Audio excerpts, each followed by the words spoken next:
家来到拜托 ATM， 我是未来银行行长胡瓜，我是乡里 Sandra， 是我们未来银行的金库，很多的现金，各位能用智慧来提款，因为大家的旅游也缺钱嘛哈。没错，今天主题就是旅游达人知识王。太好了啊！欢迎你们，欢迎我。我想观众看我们节目收获良多，不论从医学、经济、政治，也或者是旅游，对，甚至到哪个国家换什么钱币，如果看我们节目呢，你收获良多，而且会省掉很多的麻烦。首先介绍第一位来宾邱怡树，你好。嗨，你好，大家好，我是台湾小姐邱怡树。口才又好，又是台湾小姐，你看看，而且是清华大学科技管理所的，对不对？而且他讲话会一直这样子，对，但是对，精神很好。这个很适合外景节目啊，不晓得你有没有做外景节目？哦，有，我现在有一系列合作的外景节目，然后我也有自己的 YouTube 频道叫狂人啾啾。接下来介绍的是钱毅，你好。你好，主持人好，大家好。哎，他也是玩车的达人哦。对啊，他现在是你现在是在不，我的本业是室内设计师啊。哦，真的，这是我的本业。对，大家都以为我是卖车的，没有，我们是只是车评而已。今天这个主题旅游达人是因为你是，因为我在很早之前有出这个露营书。哦，露营。对，因为设计赚到钱，总要有点地方花了，所以那个时候就是开始玩露营。那我们最早期那个露营的时候，其实营地一个晚上才300块，晚上都没有人。COVID-19 之后那一阵子，对，那我们也玩到露营车啦、露营拖车啦，然后该玩的就什么东西都玩了，而且我们也介绍很多朋友去玩露营。我有个朋友就是刚开始都要小朋友都生不出来，去露营之后连续就生了3个。哎呦，对，露营是一个非常值得推广的一个活动。这些人真是搭了帐篷还敢这样子，各种搭帐篷。他是买了露营车之后，那个帐篷有那个风会吹啦，所以每次看到车就会摇呢。对，没有哪个东西会顶住啦。没有，现在露营有超高级的，大家都把露营想的好像很简陋，没有。我有去看的，那个东西真的很蛮难，因为器材都很好。来，接下来介绍蓝白拖，你好。蓝白拖你好。蓝白拖，要不要自我介绍一下？好。那我现在打书一下好了，这是我最近出的书。哎呦，叫做人生不只是一场马拉松。OK。为什么？人生不只是一场马拉松，可能是2场。对，我也一场，没错。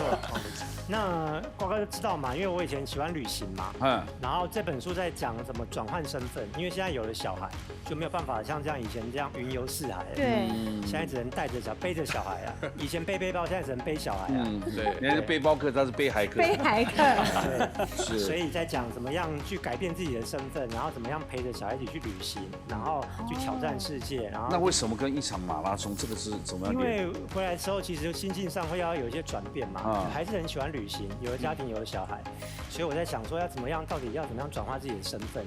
所以我觉得说要把人生啊，我觉得不只是说一直像跑步，你可以这样中间暂停一下，转换自己的身份。哎，这是 Alan， 你好。Hi Alan。主持人好，观众朋友大家好，我是 Alan。这个应该叫 Alan 对不对？对 Alan 哈，你是东京设计。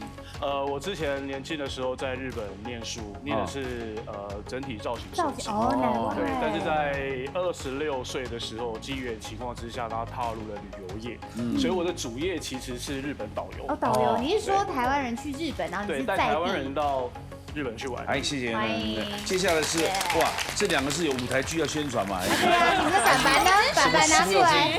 啊，很少看到来宾有2个人，2位是。因为我们2个现在是一起工作。大家好，我是涂杰。我是医生。那我们2个一起呢是在经营 YouTube 的频道，然后专门是在做旅游类。那我们之前就2022年的时候，那时候疫情嘛，我们就想说好，那我们要去徒步环岛。徒步。对，然后那个时候我们还没有结婚，我们就想说，那既然要徒步环岛，我们就一面走一面确定是不是彼此适合的人。你从哪里当起点？从哪里当起点？我们从台北车站开始出发，然后我们从西部开始走，然后走到东部这样子，然后我们就想总共走完花多少天？我们花了49天，1059公里。哇，真的是蛮浪漫，鸡皮疙瘩哎！好像韩剧49天，49天，而且是韩剧吗？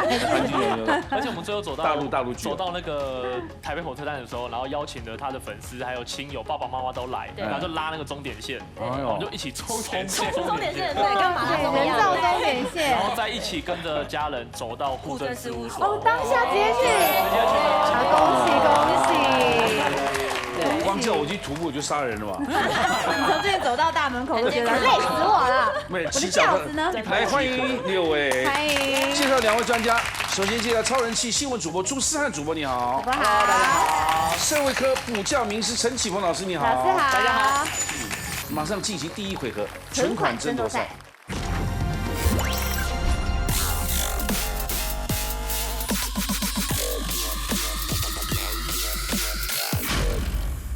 1回合，请乡里来讲规则。这一回合呢，银行金库里面准备了6万元。那抢答之后轮流作答，每答对一个答案是3000元的奖金。那6万元呢，要抢完为止，或是2个问题走完为止。总共2轮哦，没抢完的会累积到下面赢者全拿。第1题由陈启鹏老师来回答对或错。Sandra， 请出题。文化与自然遗产也是台湾珍贵的资源，请问台湾有哪些世界遗产的潜力点？请抢答。医生，好，我们先讲玉山好了，因为我们在去年就徒步环岛完之后，我们就想说，那接着我们就要登台湾最高峰，所以我们2022年的时候也去，我们背着妈祖，然后也爬上了玉山。等一下，你们那很随性哎，背着妈祖环岛，哎，要爬山就爬山，你不会有那个心脏负荷不了。我都是被逼的。对啊，感觉医生。一般被训练啊。一般登玉山你要先看医生，这个吃什么药的。我们那时候有做训练啦，因为徒步环岛完，其实那时候身体状况很好，然后我们每天就是爬楼梯。对，我们家在17楼，我们就每天爬个3到5趟这样，上上下下。台湾虽然是百岳啊，很漂亮啊，但也不是有的很危险的，不是开玩笑的。真的。好，对或错？答对了。请加3000。邱宇硕。兰屿。因为我觉得那边就是一个很漂亮的离岛之外呢，它也是一个非常就是世界知名的潜水点，外加它还有飞鱼季，所以我觉得如果文化跟地理非常值得让它成为世界文化遗产。那什么族？达悟族。漂亮，来对或错？答对了。来，请加3000。前一。那个太鲁阁国家公园。哦。对，因为我们以前就是喜欢开车嘛，都会开去那边，重机也骑过，脚踏车也骑过，走路也走过，只是没有爬过去而已。所以那个地方是大理石形成的一个地形哦，全世界独一无二。答对了。有的。请加3000。来，拜托。好，那就马祖战地文化。哦，马祖它那边有非常漂亮，然后可以88公里可以喝酒嘛，然后那边有非常多的一些特色的吃的食物啊，对，然后还有一些像那边还有茶室，以前当兵茶室，这个茶室是纯的吗？香蕉新乐园，现在变国际，现在就是只能看到以前，有阿兵哥在的地方，对，是不可能做出，因为他眼睛亮起来，想不到他说出这种话。答对了，请加3000。这是红毛城。红毛城，台南。红毛城是不是世界？红毛城淡水也有。淡水啦，不是台南。不好意思，一下其实我后来才发现，其实红毛城其实不是只有一个。对啊。其实台湾好像一刚开始的时候在台南，先在台南，然后好像新竹也有一个，然后再就是在淡水。然后后来我去翻一些历史，才发现为什么叫红毛城，就在形容那些登陆来侵略台湾那些外国人，因为他们都是昂些的，昂摸。那你要讲哪一个？淡水。哎呦，答对了。有的。请加3000。来。我想到的是，刚刚有讲到日本人就是很会做这些技术类，所以他们有来做了嘉南大圳跟我们的乌山头水库。因为我之前刚好去年的时候，对八田雨衣的时候也有去那边拍过一部旅游知识影片，所以我觉得那边蛮值得，很重要，台湾的第一个最大型水库。有到世界遗产的潜力吗？答对了。水库水库是世界文化遗产。对，因为在当时的时候，水利技术工程不够好。但是日本人建这一个嘉南大圳所采用的工法，居然将破坏生态的那个破坏率降到几乎为0。这在世界水利工程算是首屈一指，所以它被列为是世界遗产潜力点。这位说。我觉得澎湖的那个双星石户，除了是一个就是拍照点之外，它也是古老的一个捕鱼方式。所以台湾古早人的智慧，我们祖先的智慧应该要，所以是澎湖的双星石户，对或错？答对了。请假3000。那我现在不能讲，台湾是有石窟的地方，不只是澎湖哦。来，刚刚讲到澎湖嘛，然后再来讲一个，就是我们的这个澎湖最有名的这个玄武岩，黑糖糕，对，不是那个很远，一根一根，有点像黑糖糕啦。然后走很远跑过去看，哇，好热哦，然后就拍个照，就对赞叹一下这样子。对，那个也是世界，我觉得世界有名的景点啊。对，答对了。也有，这些真的是达人哎。来，拜托。好，金门战地文化。啊，对，因为金门刚才不是就讲金门战地文化吗？我刚刚讲马祖，两个是不同地方哦。哎，邱艺术刚才赞美你了，金门马祖不同的地方，好不好？我想混淆一下，他看到会不会怀疑自己？下一个要北所以干的。刚好补充一下，金马奖就是这样来的。答对了。有的。离岛没了，完蛋。金门之所以这样，因为很多战役也很有名的，还有它的除了说它里面有很多的隧道都是人工是开凿而成，那另外其实大家所不知道的是，它从三国时代就已经有先民移民过来了，对，所以它累积了很多朝代的闽式建筑，哦，所以那些人文聚落也相当具有可看性。好 Alan， 我觉得应该是阿里山森林铁道。阿里山森林铁道，对我说，答对了。请假3000。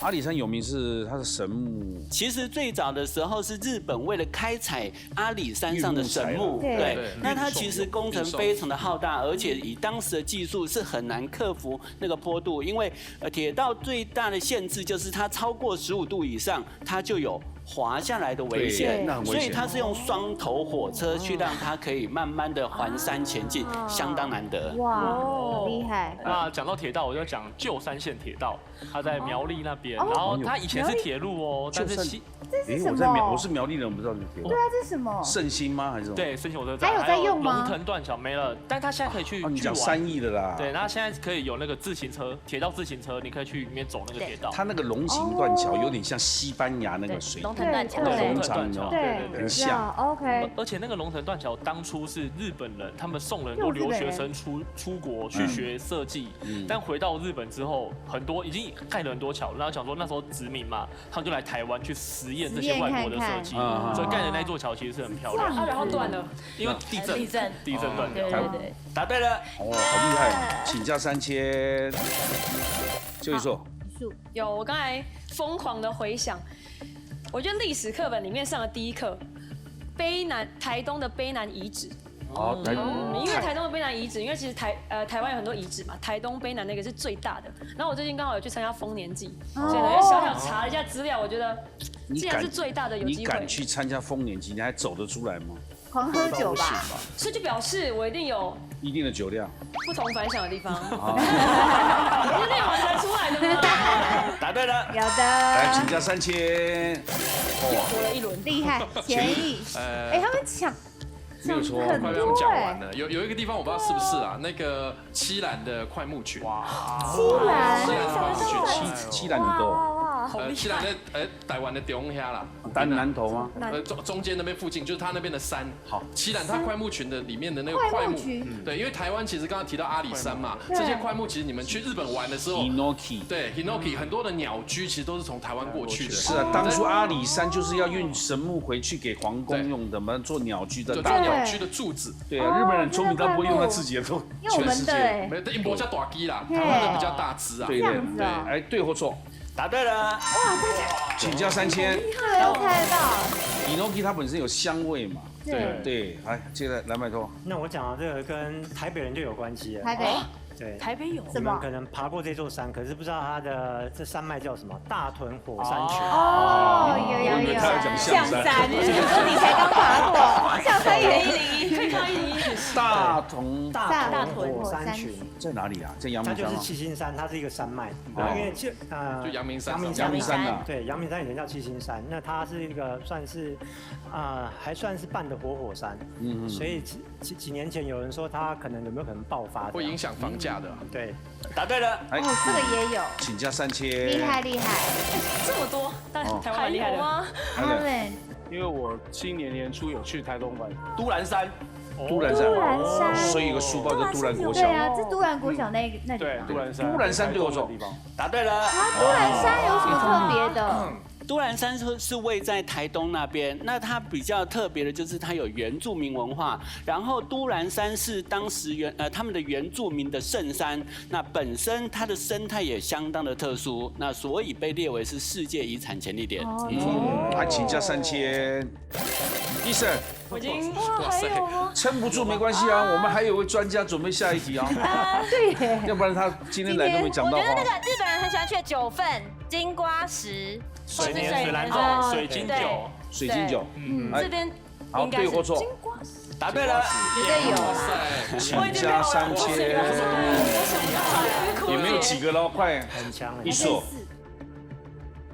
可以的。好，那有鉴于我做那么多就是传统的庙宇文化，那我来讲个北港好了。因为北港呢，除了有妈祖庙之外呢，它还有北港义阁，它还有离炮。所以呢，我觉得台湾的那个传统的庙宇文化跟妈祖文化非常的盛行。我着实想不出来，但我觉得北港其实蛮有潜力的。可是你讲北港很笼统，要不讲一个地方？对，因为它是点。对不对？老师是不是这样讲？朝天宫，北港朝天宫。答错了。没有哈，我觉得朝天宫很厉害。那我们不能讲，他们还可以猜。对。前意，我本来想讲擎天宫，我吓到了没有？好，我改一下，我那个乐生疗养院。乐生疗养院，乐生疗养院为，因为它是台湾的第一间麻风病院，也是台湾第一间的公立医院。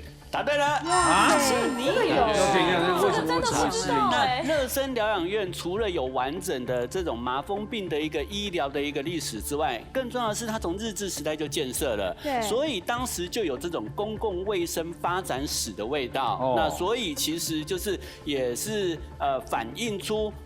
病人的弱势人权，因为你看得到这种病，你只能被隔离，而且是封闭不对外，这样子发展出就是凸显出病患的人权是很重要的这件事情，所以后来就被列为是世界遗产潜力点。这样子哦，还加3000，好厉害，大家。来，拜托。很少听到。那都被大家讲光了。那好吧，那跟食物有关的好了。7-11了。好，接近了。捐钱。东港好了，东港鲔鱼季。东港鲔鱼季对或错？东港银王。没有，鲔鱼季没有了，来，安仁。哇。我住桃园，桃园好像有一个什么桃园铁道板坡吗？我这个名字不知道讲对还是讲错。桃园铁道板坡，答错了。好，接下来医生。哎呦，复打，想不出来，陪我啦，没事啊，不要勉强。我赌一个绿岛的，因为绿岛是全世界就是排名10大潜点之一。然后我们之前有一个大香菇，它是有超过1000年以上的历史，然后是一个非常大的珊瑚礁群。我觉得是一个海底，如果以世界遗产的话，我们有这么多陆地的，应该海底里面也水下。答案是绿岛潜水好了，绿岛潜点。答错喽，没有。前意还有机会，还要讲啊，我以为结束了，没有，你还没打叉。你可以我们这个游戏要至死方休哈。那个星空公园好了。哪里在哪？星空公园，我们的武岭上面的星空。武岭的星空公园对或错？有去申请那个世界的那个黑夜星空公园，对或错？答错喽，也没有。但是想成这样已经超厉害了，还剩3个，没有人了。那其实呢，像刚才有讲的是桃园皮糖，它号称千糖之乡，就是有很多的皮糖，所以它出现了生态都跟一般的不太一样。那所以其实呢，这些世界遗产呢，比较特别的地方是，它之所以会被列入，就是因为它具有自然遗产跟人文遗产的价值。对。那台湾虽然因为没有汇集的关系不列入，但是光是台湾的自然遗产的这种潜力点就有18个之多，所以代表说台湾真的有真的是宝岛啦，有很多值得去探访的地方。所以各位如果有机会去看看，也顺便可以去呼吁一下大家能够做一个环保或者是维护，这样子让我们的台湾的这些世界遗产潜力点有一天能够发扬光大。那我们把奖金不，还有1还有9天哦。我们有专家在这里，我们忘了朱世汉做很久了，他也要出题了。来，第2轮请出题。出国玩回来带了满满的伴手礼，但小心受罚哦。请问有哪些东西是不能入境台湾的？请讲答。蓝白拖。好，这个一定台湾人最喜欢吃的东西嘛，就是肉松。肉制品不行，肉块的都不行，所以等下肉的都不要打喽。请加3000，因为这样打一下就解决了。因为大家第一个会想肉。我们玩久一点嘛，玩久一点。好，危险物品刀剑。刀剑，只会买刀剑。有没有明确一点？来，明确一点。刀子。这个可能要给错，因为有些刀子是可以的哦。因为呢，这个是枪炮弹药管制条例里面的，就是它有一个条例说危险拿来当武器用的不行。那如果是菜刀的话，你那个包装就是菜刀，你私人用那个是可以的。那瑞士刀可以吗？就瑞士你可能就要有一个证明啊，说这个是什么什么。那你要瑞士买的。对啊，一定不能带身上，一定要托运。托运。对。医生，枪。谁会带枪？你去哪里买到都是问题。我现在就要讲，我以为他要唱一首歌，枪在我们的肩膀。枪啊！因为我有朋友他去国外玩，然后他看到那个模型枪很漂亮，而且那个模型枪其实已经是等比例缩小了，结果。托运的时候就被查出来。模型枪不行。对，我那时候遇到的案例是直接被海关挑出来，不能带。模型就是1:1的那个 BB 弹的枪，对，我说对，枪比刀更严格一点点。对，如果真的有疑虑的话，就问海关。最后一个答案喽。你说。好，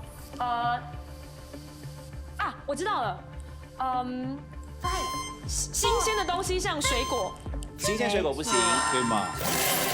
好，6丸都抢光了，有补充的吗？其实就简单来讲啦，就是肉类，这2只脚、4只脚的都不行。好啊，而且只要有肉块就不行。怎么样可以呢？罐头可以，或者是有高温杀菌过的，或者是像有一些什么骨粉那种就已经变粉状了，那种不会有检疫的问题的就可以。但是有问题的话，都还是在柜台先确认过，拿出来给对方检查，说这个可不可以？不要的话，不行的话就不要了。然后另外就是一些会发芽的东西啊，生鲜的东西，这一些也都不行。那鱼的话，内脏类也不行啊，其他的就是一些枪炮弹药啊，本来就违法的毒品啊，或者是一些超过你自身要用的范围的，价格太高的，可能都不行。对，然后乌龟也不行。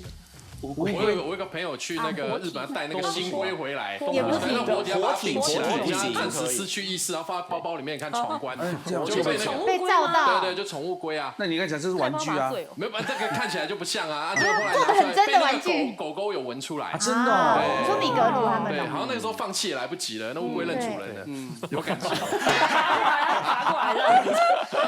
好，来结账，不可以干这事啊。宣导。这回合的1数12000，前一12000，蓝白兔12000 ，Allen 9000，涂文杰跟伊森10万5。来，接下来进行下一回合，赢者全拿。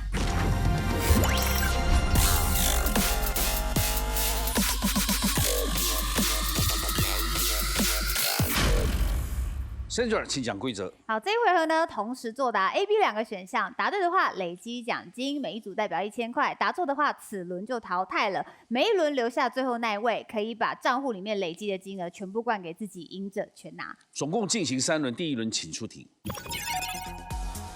去过深海旅行的人少之又少，探险家在最近一次到达地球最深的马里亚纳海沟时，在海底发现了什么 ？A. 玻璃酒瓶 ，B. 塑胶袋。请作答。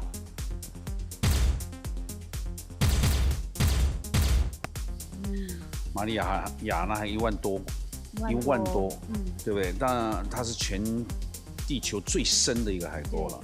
到底里面发现了什么呢？好，有人说是玻璃瓶，医生。你们才会做那么浪漫，上面还有信，对不对？写给老婆，写给谁了？我好还好。我觉得玻璃瓶因为它有重量，因为像这么深的海沟啊，它其实很多水流。那像塑胶袋，它可能飘不进去，飘不下去。对，除非你绑了一些苹果，对，或者里面已经有装东西了。对啊，它是塑胶袋那么轻啊，怎么能飘那么深？玻璃瓶可能很沉。我刚才有想到这个可是你不觉得海面上浮很多玻璃酒瓶吗？对。是塑胶酒瓶比较多吧？玻璃酒瓶，玻璃是玻璃的材质那 Alan 答案也是差不多重量，跟医生讲是不是相反？重量的问题。那你有什么好解释的艺术？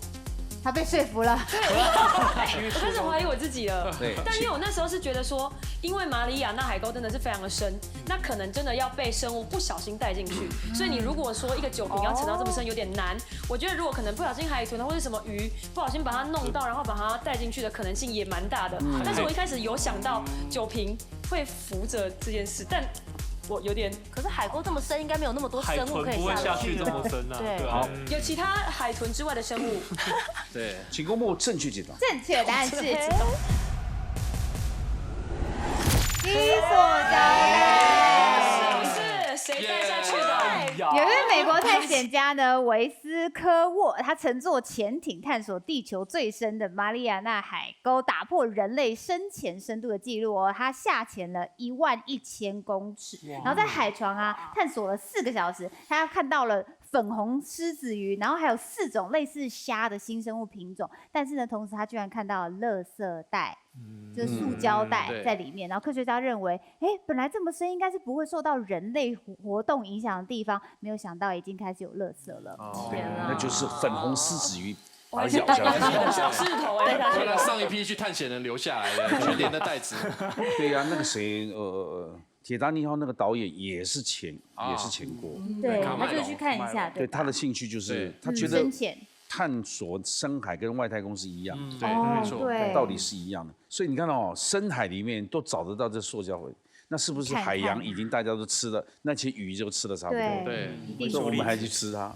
对，还好我们直接吃塑胶袋，直接的啦，把中间食物链切掉了。有的是分解哦，对，分解变粒子，不一定是塑胶袋。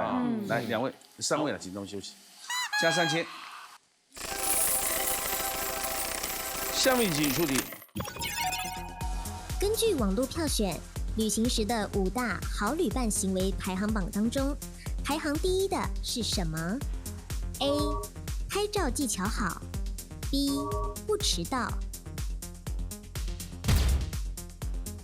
作答。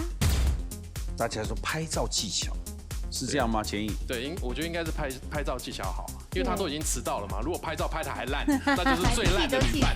对，他迟到，反正你跟他约早一点就好啦。你要10点出门，跟他约9点呐。制约他。对。不过有说真的，拍照技巧好是蛮受欢迎。蛮受欢迎，帮我照一下哦，他照就好看。对呀，要不然掐头气尾的你会很。最好他还戴一个单眼，还打光，最佳用法，直接跟他结婚。对哦，他们都有戴。是戴摄影师出门很会拍，还不错，还不错，最佳旅伴，还不错，还不错。来，请公布正确解答。正确答案是 A， 拍照技巧好。网友呢针对好旅伴的行为调查，第1名就是拍照技巧很会拍照，因为我们每次旅行都是要去一些很漂亮的地方。如果你旁边那个拍照把你拍得很丑，还跟你说是 model 的问题，你就会气死。你就觉得说我去过这么美丽的地方吗？那现在人很喜欢社群上分享嘛。如果你遇到很会拍照的旅伴，他帮你拍，你也会觉得很有面子。下面一题，请出题。白沙屯妈祖徒步进香越来越受到重视，吸引不少年轻人参加。请问为什么白沙屯妈祖要到北港进香 ？A. 神明年度巡视辖区 B. 妈祖补充灵力。对，请作答。它好像每年走的区域是不一样的，对不对？对，它是不定路线的。不定路线，所以它不是年度巡视辖区啊。其实看用字是进香还是绕境就可以判断出来。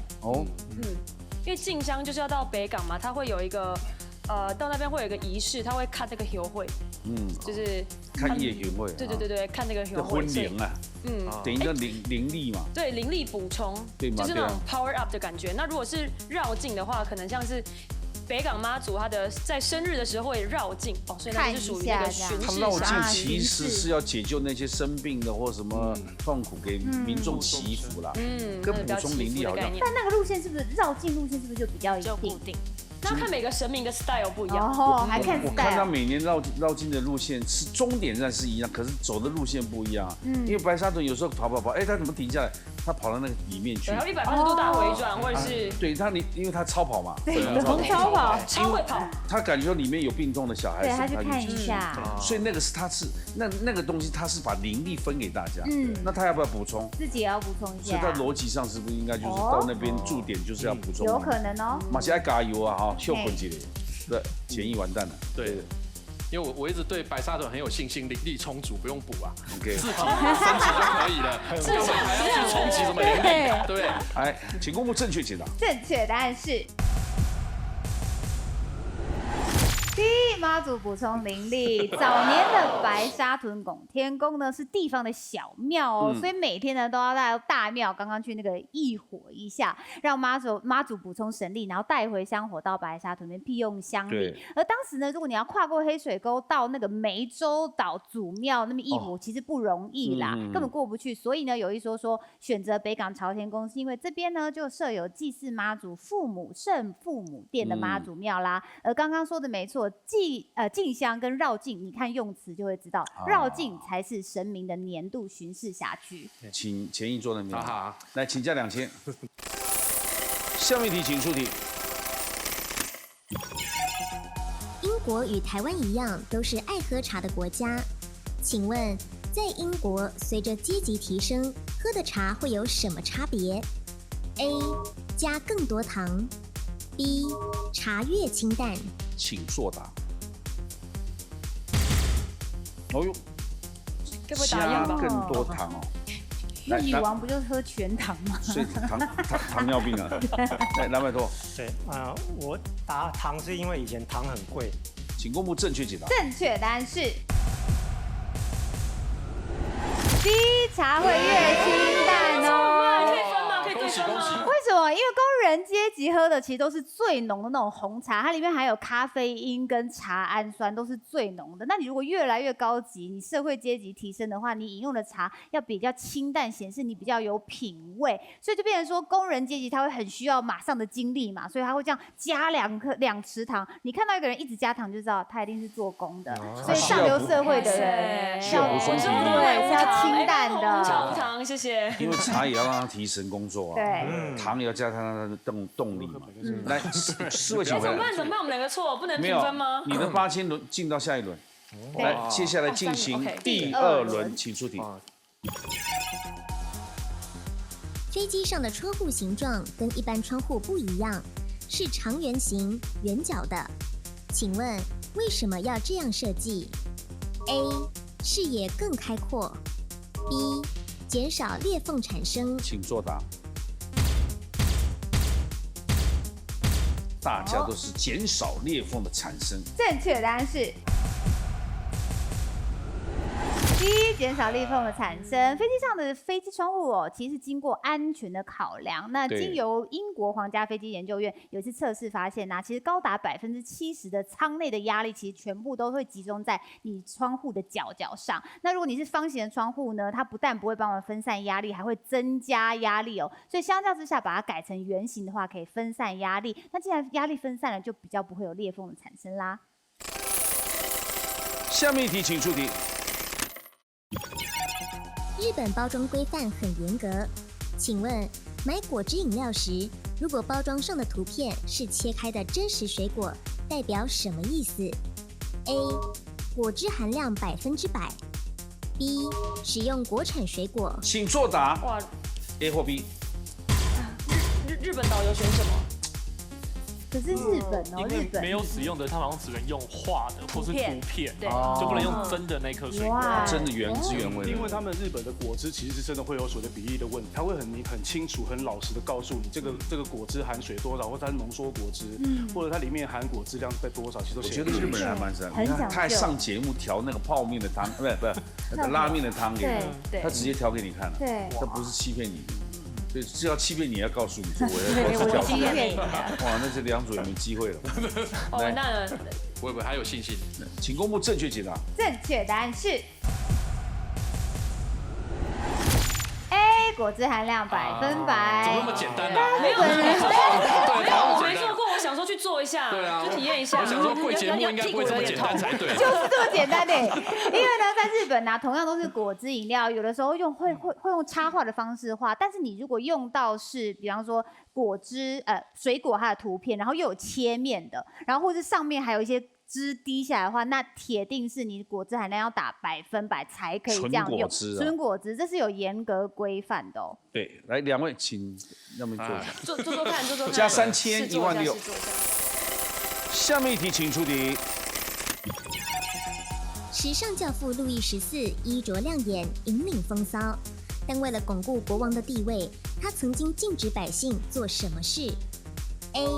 穿红色鞋跟的高跟鞋。B. 穿过膝的白丝袜，请作答。请作答。3个都选择了 A， 穿红色鞋跟的高跟鞋。我6月的时候才刚去巴黎，然后就去参观了罗浮宫，然后那个时候对画上面就说，其实第一个发明高跟鞋的就是路易14，红色的高跟鞋，然后红色是规定只有他能够穿的。请公布正确解答。正确答案是 A， 穿红色跟鞋的高跟鞋。其实路易14呢蛮矮的，他只有165公分，然后他以马蹄为。对不起，165，因为我讲出来，我觉得167几有什么不对呢？对嘛，有时候我们行长也是很对呀，你看成龙也不过170左右，刘德华都是这样啊。对，哪个红的有超过这么高的？对嘛，所以他是皇帝啊，你是行长啊。是。好，路易14呢，他身材矮小，只有好这句我就不要再说一次了。然后他以马蹄为灵感啊，吩咐鞋匠说：“哎，我想要看起来高一点，你可不可以帮我设计一个随时像垫着脚尖的鞋子？”所以高跟鞋其实他就是发明家哦。然后呢，他又想将高跟鞋涂上亮色的红漆，这个感觉他独一无二的品味嘛。后来有些老百姓就开始模仿他，觉得你们这种平民怎么可能触及我的这种品味呢？所以他特别颁布法令说，平日的老百姓啊，如果你敢穿红色高跟鞋的话，你就是违法。只有我还有最高级的皇亲国戚才可以穿，还不准人家穿呢。对呀，来小气鬼来，加3000。下面一题，请出题。请问下列哪个站名在台湾、日本、韩国的捷运及铁道交通路网都有出现 ？A. 板桥 B. 中和。哦，哇，蓝白拖想必对日本不熟吧？对啊，那应该就是我很不熟日本。对呀，日本我有看过板桥，对不对？我念书的学校就在板桥站。哦，请公布正确解答。正确答案是 A 板桥。大家都知道台湾的板桥站在哪里的嘛，对吧？但日本的板桥站呢，在东京，它的路线呢是赤羽线。那韩国有2个板桥站哦，分别是京畿道还有中清南道都有。而中和站其实只有台湾跟韩国有。那台湾韩国也有中和站。对，那台湾的在新北市嘛，那韩国是首尔地铁7号。谢谢。加2000。哦。下面一题，请出题。政治 （politics） 一词来自希腊语，请问它原本的意思是指什么 ？A. 市集 B. 城堡。请作答。请作答。应该是市集嘛，众人讨论的市集。哦，因为市集有那么多人起楚楚那边讨论，对吧？对啊，就是会谈论国家的事情，才会讲到政治嘛。政治就是众人之事。那城堡只是一小众啊，你有钱人有城堡，他自己在家里，应该是这样解释的。完全同意。来，你好会答题，你好会答题哦。可是我也不知道答案呢。来，请公布正确解答。正确答案是。城堡真辛苦，刚刚刚行长讲这么多啦，其实呢，有西方语言中的政治 politics 这个字呢，它的字源呢是来自于希腊文，然后它最早的文字记载是在荷马史诗里面哦，最初的含义是城堡。那古希腊的雅典人呢，把建在山顶上的城堡啊，称为阿克罗波里，那简称就是波里。所以这个城邦制形成之后呢，波里就成了具有政治意涵城邦的代名词。那城邦大家公民会在那边讨论啊，所以 politics 就延伸音译成为了众人都可以参与的政治活动。对，因为我们觉得城堡是属于贵族所有的，他都已经是贵族，可是它是城邦制的概念啦。啊，所以我们不知道，常常被骗。玻璃，对。来，请回来。哎呦，真的赢者全拿哎！哎，你们真的是蛮符合赢者全拿的哈，2万1还是放在上面。最后一轮啊，大家加油！第3轮请出题。平替是指用平价创造奢华感，这股风潮也延烧到旅游业。请问台北被认为是哪个城市的平替旅游方案 ？A. 香港 B. 首尔。请作答。哦呦，只有一个人选首尔 ，Alan， 你有机会啊！如果你一个人独得就赢了。哦，有道理。你只要对了，这个游戏也结束了。对，对啊，你就直接去那个成语了。我跟你讲，你答对了，这个游戏也结束；你答错了，你的游戏也结束了。各种结束。1分2段。中肯。因为我觉得首尔它在旅游业上面的话，其实。可能因为这一阵子就是整个那个旅游，因为据我所知，旅游业现在有3个国家是非常的夯的，一个就是日本，再就泰国，再来就首尔。可能因为这样的关系，整个这个在所谓消费上面，它慢慢的变得区位比较低之外，再来就是它还有带动就是所谓的快速美食，还有快速时尚，等等之类的。对，那香港你说平替。因为香港对我来讲都是非常的居高不下的这样子，然后消费什么都这样贵。可是不就是因为你觉得香港居高不下，所以台湾才是它的平替啊？所以因为你觉得首尔便宜啊，所以对啊。如果你觉得香港是贵的话，那你这一题要选 A。正确答案是 B 首尔。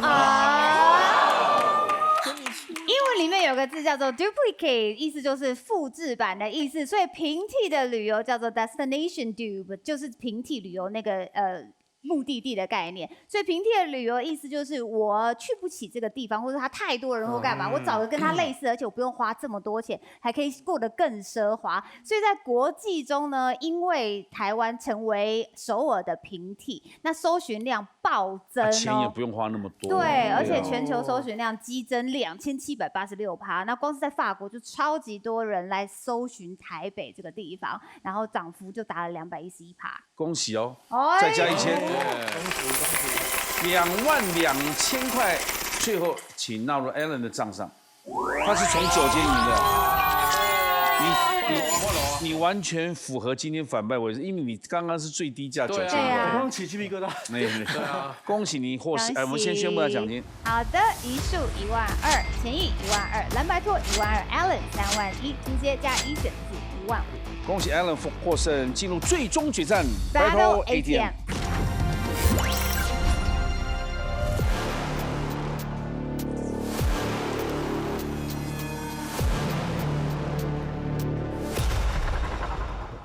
恭喜奖金3万1，我们今天的冠军就是 Alan 啊！不要紧张，不要紧张，请插卡，金库请打开，里面有3万1是您的奖金，但需先通过2个密码提示，请出示。 2个密码分别是总笔画22画的柏林围墙碎片，或是总笔画60画的南极冒险之旅。柏林围墙碎片，它象征的东西，柏林啊，对啊，打破樊篱，打破樊篱。那不过22画太多了，可是22画真的很少哎，很少哎，22对啊，所以打破樊篱是比较多了。物换星移也不止22。对啊，这22画到底哪4个字我想不出来了。 啊，好难、哦！南极冒险之旅，这笔画差那么多，是不是很诡异啊？又太多。南极冒险之旅啊，哇！如履薄冰啊。如履薄冰，哦，那差不多哦，如履薄冰。如履薄冰差不多60画，搞不好那么简单。我一直都秉持的就是一切就是比较简单为主，所以我想要选22的玻璃围墙碎片。好，请锁定22画。我们看看南极冒险这里没有选的是哪4个字？请你看。林森铝箔，它是不是就是如履薄冰？如履薄冰的意思。这个字60画没有了，没选了。选择的是呢，请拿起笔。柏林围墙碎片，请出题。极光吗？片语。极光片语22画，计时开始。那个笔画一定少。极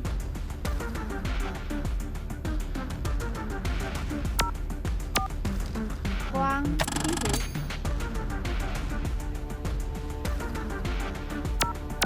片。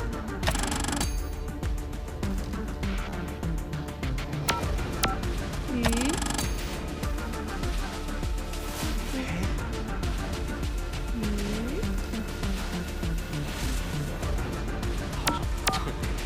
先确定。几秒？32还是28？04、06、05、04。对或错？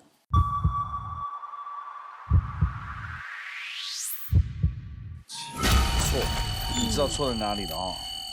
还在想。还有28秒，计时开始。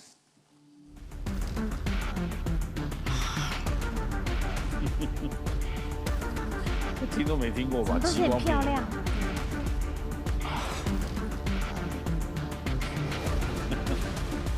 漂亮的东西。漂亮的东西。漂亮的。什么漂亮？是要把它写完了。3、2、1。到。好。这样更少。21少1画了。对。来，时间也到了啦，请念密码。04、06、05、06。对或错？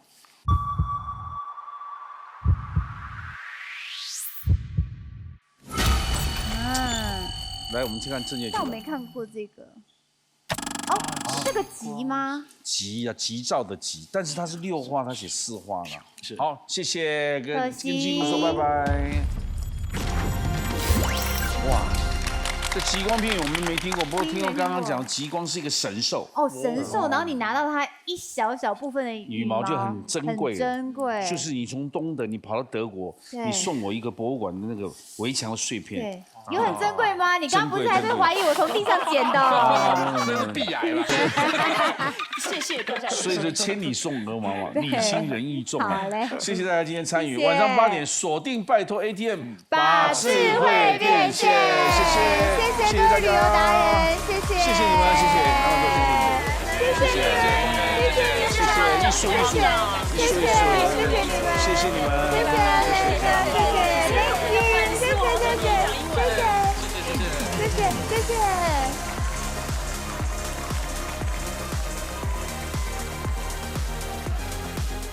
Battle ATM, who dares to battle？ 哦，拜托 ATM， 谁敢来 battle？ 订阅拜托 ATM 的 YouTube 频道，等你来 battle。